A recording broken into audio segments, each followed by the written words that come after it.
All right, the bureaucracy. Okay, so this is a sort of a continuation of the executive branch. The bureaucracy is um,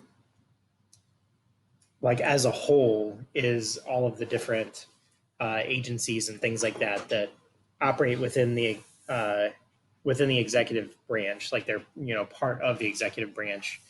They're sort of like the tools that the president uses to get the various charges of his office done. So um, the the term itself, if you didn't catch it from last chapter, it actually refers to a piece of furniture, a bureau, right? Which is like a dresser. And the whole idea here is that very similar to like how you organize your clothes in a dresser. The uh, the bureaucracy basically takes all of these specialized jobs and things like that and puts them into these nice, neat, organized locations and stuff like that. At least in the most ideal sense.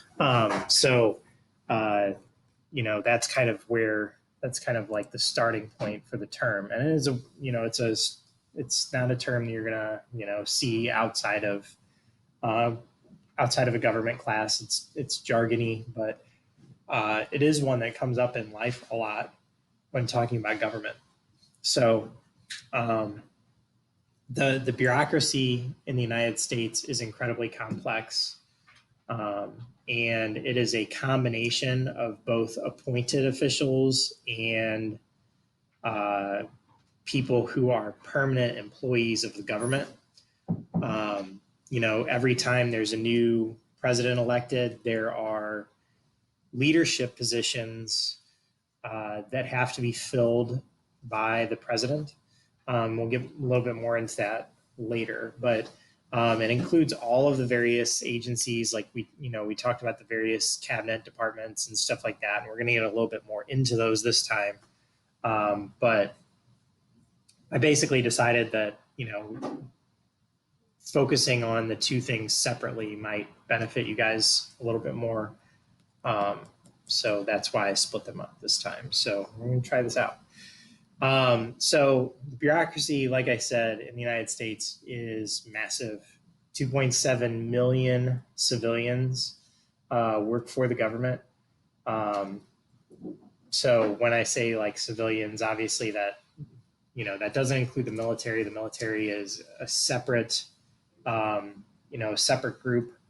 1.4 million active duty military employees, and a huge chunk of the civilian um, staff works for the Department of Defense as well. So if regardless of like how you look at the breakdown of our government, whether you're looking at money or whether you're looking at people or whether you're looking at you know sort of like the complexity of the hierarchy, or however you decide to like look at our government, the military is a dominant aspect. You can't. It's such a big chunk of what we do and how much money we spend and things like that. That it's a counterweight to a lot of other things. So then the half of the civilians that remain, uh, half of those work for the Postal Service. Postal Service is like one of the biggest, um, you know, employers, civilian employers, part of the government. And then on top of all those people who are working directly for the government, who are receiving checks that are being paid directly by, the Treasury, are 7 to 8 million government contractors, which was one of your terms. These civilian contractors or government contractors, all they are private businesses that have been hired by the government to fill some of the government's responsibilities. Um, you know, the I mean, even the military has contractors. People working for, some of the people working for Boeing, for example, are government contractors. The people who are sort of like liaisons to the military, stuff like that. When we fight wars, even, some of the people on the ground holding guns are not active duty military, they're military contractors. Um, you know, in Iraq and Afghanistan, for example, although we had soldiers doing like the bulk of the fighting, so to speak, all of the security for bases and for leadership and stuff like that, they were all guarded by military contractors and stuff like that. So this is kind of this is something that kind of flies under the radar sometimes. And we talk about, later I'll talk about how the actual size of the workforce for the US government has stayed relatively steady for a while, officially, but this group of government contractors continues to grow. And it's sort of a way of saying, it allows the politicians to have it both ways. They can say that, they're doing all of these things for us, but they aren't growing the size of the government. And is that a true statement? Sort of. Like most things that politicians say, it's sort of true. In that we are paying more and more people to do things all the time. It's just that they can classify them as, they can say that it's being done by private businesses, even though they're being paid by the government. So indirectly, all of those people are government employees as well, and part of the bureaucracy. So when you look at the American bureaucracy, there are a couple of things that sort of stick out. One is the very formalized hierarchy of the chain of command that goes from that has authority at the top, and then there are various levels of people below that. And that's not to say those people at the bottom don't have power. They do have power. They do have significant power over our day-to-day lives, but the decision making and things like that, the vision, the direction of those agencies and stuff like that, it's all done from the top. Another feature is that we have very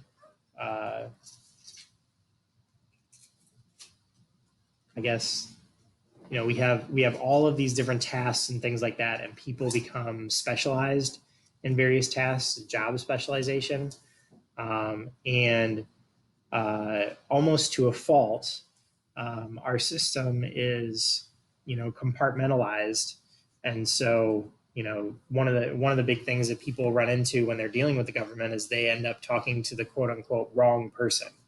When you're trying to get paperwork, or when you're trying to get a license, or when you're trying to get information from the government or something like that, if you ask the quote unquote wrong person, the person who is trying to, their job description does not include that specific task, then they'll just refer you to somebody else, and you kind of play these games of like bouncing around from person to person to person.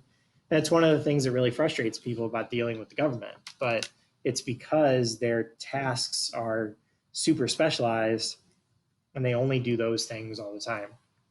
Another thing that you'll notice is that they have very formal rules, and everything is procedures and regulations and paperwork, and you have to jump through all these hoops, go through every single step, every single time. There are no shortcuts, stuff like that. Which is another frustration of dealing with the bureaucracy. This is sometimes referred to as red tape. These are all the, sort of the hurdles that you have to jump over when dealing with the government to get things done. You have to turn in, this form on this date. You have to speak with this person by this date. You have to, there's all this list of things that have to be done. And that can be a frustrating and confusing process for people as well. And, both of those aspects are really there to try to make the system more efficient. But when you're actually dealing with the government one-on-one, it doesn't necessarily seem that way. So, yes. Homeland Security part of bureaucracy? It absolutely is. Yeah, it is Homeland Security is the newest part of the bureaucracy. Technically, it was created after 9/11. Yeah.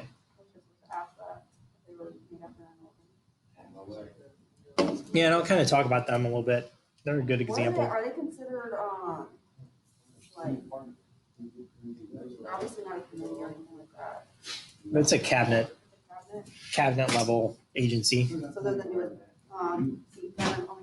Yeah, so like the Secretary of Homeland Defense is the newest member of the cabinet. So, all right. So, how do we get where we are? The bureaucracy grew out of what is referred to as a spoils system. Okay, you guys remember back to freshman year history, especially like in the first 100 years of our country's existence. Basically, what happened is that when people got elected, they gave government positions to all their supporters and family members and friends and stuff like that. This is referred to as the spoils system. Okay, so to the victor go the spoils is the old term or the old saying. And basically, the whole idea here is that you have all these people that support you to get you into the position, and then you reinforce your power and your ability to stay in that position by using the position to then reward all of your supporters in various different ways. This is sort of in the same vein as machine politics, if you guys remember that. The machine politics in the late 1800s, early 1900s. The whole idea was that especially when immigrants were coming into the country, they would arrive in these cities and they would need things like food and shelter and jobs and stuff like that. And immediately they would be met by party officials who would say, in exchange for your loyalty and your votes, we will get you a house, we will get you a job, we will get you all of these things. But if you won't vote for us, you're on your own. And so people would not choose their politicians because of the things they believed in or anything like that. They would choose them based on what they could get out of it, what was being offered in exchange for the vote. And that persisted all the way until the late 1800s.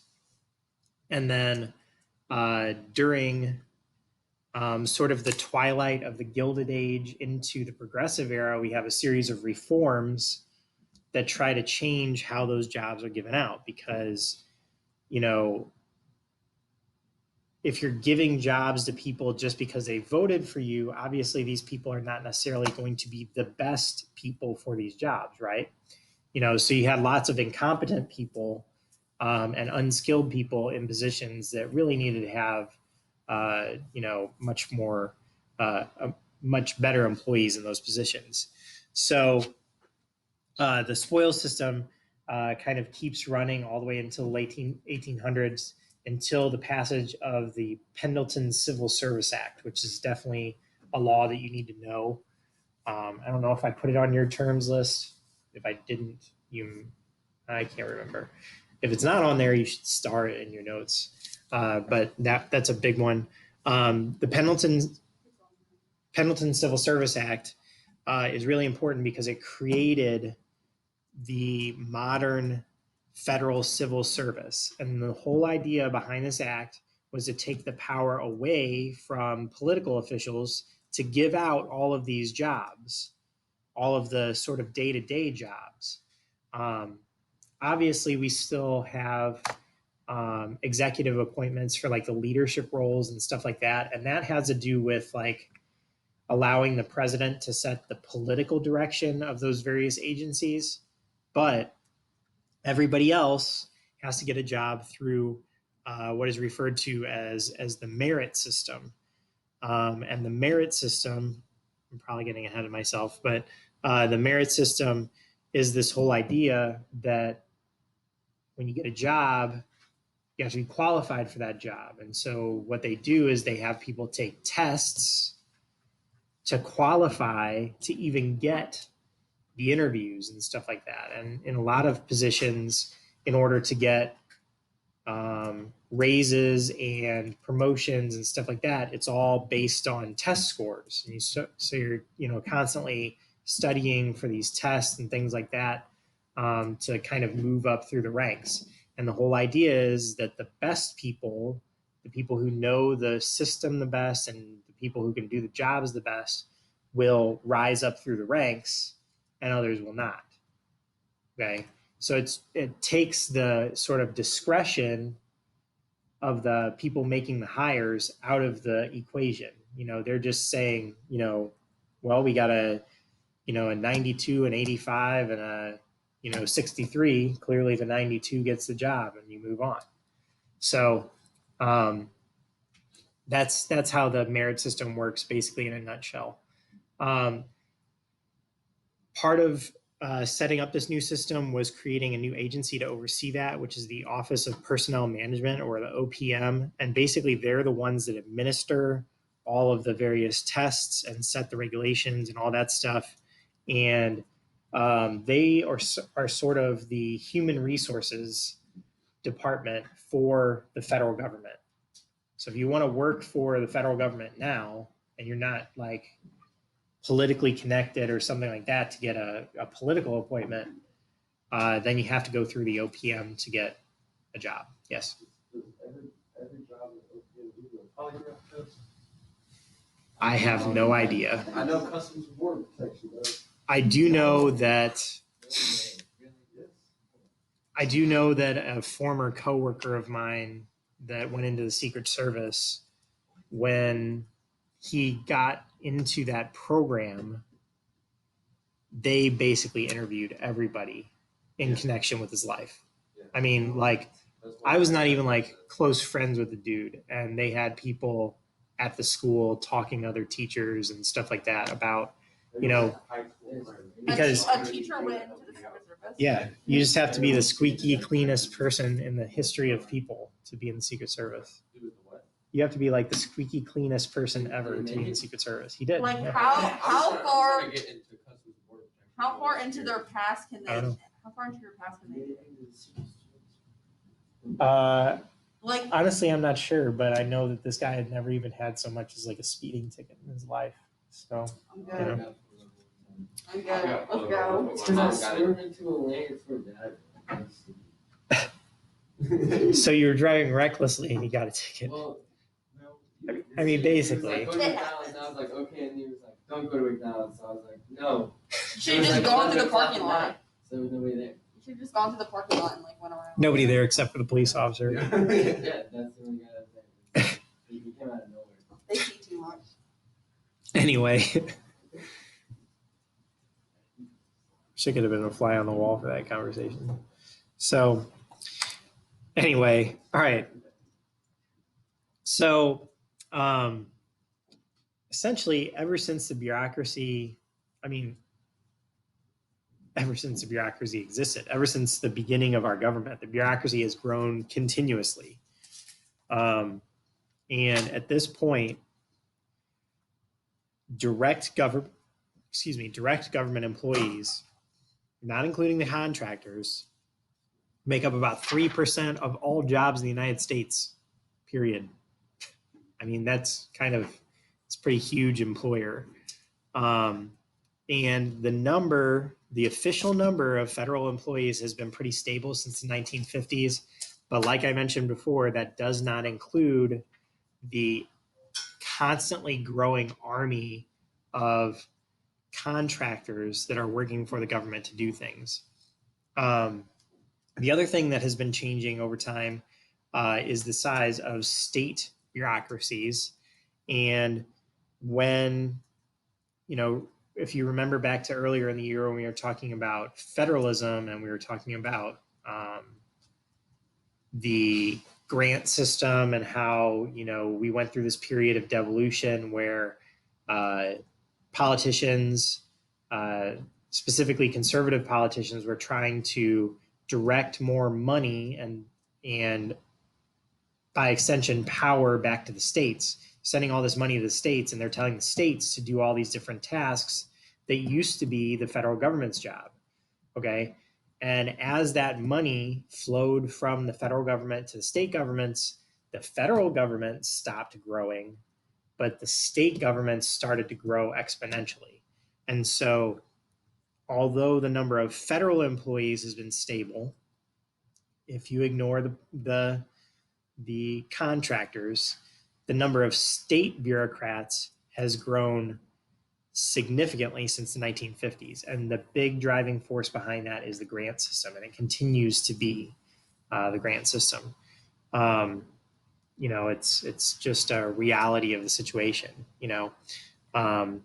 At the beginning of the 1950s, interstate highways were being built by the United States government. By the end of the 1950s and into the 1960s, they were being built by state and local governments. So, there's shifts in these responsibilities, and that's just one example of thousands. But the more responsibility and money flows to the states, the bigger their bureaucracies become. And so it's sort of like a shell game. It's like we have all these government employees, and they can either be, we continuously as people ask the government to do more things for us. There are very few people in our country that are like, you know what? I think I don't need the government to do things for me.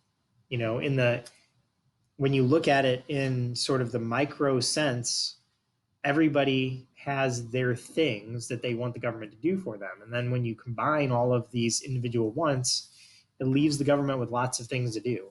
And if you want the government to do lots of things, it has to hire lots of people. And those people are going to exist whether it's the federal government doing those things or the state government or the local government doing those things. And so it's sort of a necessary byproduct of our demands on the system. Does that make sense? Like if you want, you could sort of look at it in terms of a military. Like you could have a very small military, but the only thing that military is going to be able to do is defend your country. If you want to go like, if you're tasking your military with invading other countries and seizing territory and stuff like that, then you better have one awfully big military, right? And so, the more you ask of the government, the more people they have to hire to do the job. Don't liberals and conservatives have a different outlook? Yes. Doesn't liberals want more from the government? We want universal health care. Well, so this is sort of a complicated topic right now, because the reality is that neither party is willing to have a small government anymore. It's just, where do you want the government to concentrate its time, effort, and money? And Republicans, conservatives will say, we should be spending the government money on defense, border security, power of our military, police, supporting the development of new businesses, stuff like that, versus liberals who say, well, we don't need that big of a military. The military could be a lot smaller, and we could spend a lot less on it. We should be spending more on social programs like Social Security and Medicare and, education and, things like that. So if we're about to have a big war, and some liberals turn to conservatives. Yeah, people's priorities definitely do shift. If we're about to go to war with like Iraq or Iran or something, we're going to need more money put into the military. That's true. There's sort of an interesting confluence happening right now, though, between super conservative people, libertarians, and liberal individuals, like, and then they think that the money is being misspent. Like, libertarians a lot of the times will say we shouldn't be fighting in foreign countries. We don't need as big of a military because we don't need to be fighting in other countries. Like, we should just have a defensive force, and if we need to, we'll draft people, like we did in World War I and World War II. But and they just say that we should just tax the people less and we should have a smaller military. Liberals, on the other hand, instead of saying tax people less and have a smaller military, they say tax people less, or they say have a smaller military and shift that money to other things that could benefit the American people. So it's so there are sort of two groups that are looking for the military to be smaller and less involved, but a lot of disagreement on what to do with the money that results from that. So, if anything was that simple, it'd be great, but it's not. So, Split 50-50. yeah, you and me split it. Yeah, absolutely. All right. So, organization. All right. So the bones, the overall structure of the hierarchy begins with the cabinet departments. And there are 15 of those. They are headed by cabinet secretaries and the attorney general. Okay, so there's 14 secretaries and then the attorney general, who is essentially the secretary of the Department of Justice. Okay, all of those people are appointed by the president and approved by the Senate, not by Congress, because that Congress involves everybody. Okay, only the Senate is involved in this process. Okay, and all of those people are contained within the line of succession to the president, and they carry a substantial amount of responsibility. They're sort of like they're a lot of times like the top people helping to guide the president in decision making and stuff like that. But once these people are appointed to their positions, they have this divided loyalty. They have some loyalty to the president because the president is the person who put them in the position, and the president can replace them if they want to. But they are also loyal to the agency that they have been tasked with running. Ultimately, when people get these jobs, they want to do them well and they want to do them right. They want to do them, in a sort of morally and legally just manner. And in order to do those jobs, sometimes you run against the current of the president. Your agency may have different priorities than the current president does. And so while sometimes cabinet members are within the inner circle of the president, other times they are not. Take the Trump administration, for example. There are certain people like the Treasury Secretary, Steve Mnuchin, and the Secretary of State, Mike Pompeo, that are definitely considered within that inner circle of the Trump administration. But then there are others who don't fall as closely in line with the president. There are cliques in the government? Yeah, there are cliques in the government, just like there are cliques in high school, just like there are cliques at, your future employers and stuff like that. You can never escape them. Like groups of people that get along. Yeah. On that note, I think it's a good place to stop for today. But